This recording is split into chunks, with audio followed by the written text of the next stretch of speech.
ಇದು ಹಾಗಲಕಾಯಿ ಪಲ್ಯ. ಚಪಾತಿ ಅನ್ನದ ಜೊತೆ ಕಲ್ಸ್ಕೊಂಡು ತಿನ್ನೋಕ್ಕೆ ತುಂಬ ಚೆನ್ನಾಗಿರುತ್ತೆ. ಸ್ವಲ್ಪನೂ ಕಹಿ ಇರಲ್ಲ. ನಾವು ಹೇಳಿದ್ರಷ್ಟೇ ಇದು ಹಾಗಲಕಾಯಿ ಪಲ್ಯ ಅಂತ ಗೊತ್ತಾಗೋದು, ಅಷ್ಟು ಚೆನ್ನಾಗಿರುತ್ತೆ. ನಾನು 1/4 kg ಹಾಗಲಕಾಯಿ ತೊಳೆದು ಬಟ್ಟೆನಲ್ಲಿ ಚೆನ್ನಾಗಿ ಒರೆಸಿ ಅದ್ರದ್ದು ಬೀಜ ಎಲ್ಲ ತೆಗೆದು ಮೀಡಿಯಮ್ ಸೈಜ್ಗೆ ಕಟ್ ಮಾಡ್ತಾಯಿದ್ದೀನಿ. ಕಟ್ ಮಾಡಿದ ಮೇಲೆ ಇದನ್ನು ಒಂದು ಟವಲ್ ಮೇಲೆ ಹರಡಿ ಒಂದು ಅರ್ಧ ಗಂಟೆ ಹೀಗೆ ಬಿಡಬೇಕು.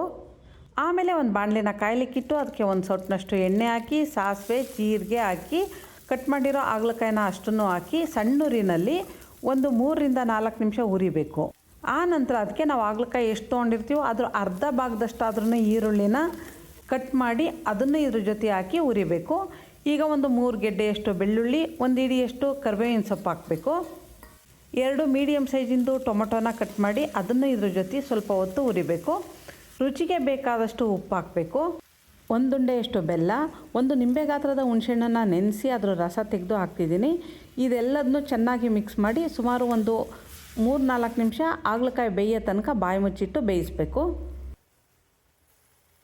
ಹಾಗಲಕಾಯಿ ಹದವಾಗಿ ಬೆಂದ ಮೇಲೆ ಖಾರದ ಪುಡಿ, ಸಾಂಬಾರು ಪುಡಿ, ಫ್ರೆಶ್ ಆಗಿ ತುರಿದಿರೋ 1 ಬಟ್ಲಷ್ಟು ಕಾಯಿ ತುರಿ, ಸ್ವಲ್ಪ ಕೊತ್ತಂಬರಿ ಸೊಪ್ಪು ಹಾಕಿ ಸ್ವಲ್ಪ ನೀರು ಹಾಕಿ ಒಂದು 5 ನಿಮಿಷ ಕುದಿಸಿದ್ರೆ ಹಾಗಲಕಾಯಿ ಪಲ್ಯ ರೆಡಿ ಆಗುತ್ತೆ. ಇದು ಅನ್ನದ ಜೊತೆ, ರೊಟ್ಟಿ ಚಪಾತಿ ಜೊತೆ ತಿನ್ಲಿಕ್ಕೆ ತುಂಬ ಚೆನ್ನಾಗಿರುತ್ತೆ. ಸ್ವಲ್ಪನೂ ಕಹಿ ಇರಲ್ಲ. ಮಾಡಿ ನೋಡಿ. ನಮಸ್ತೆ.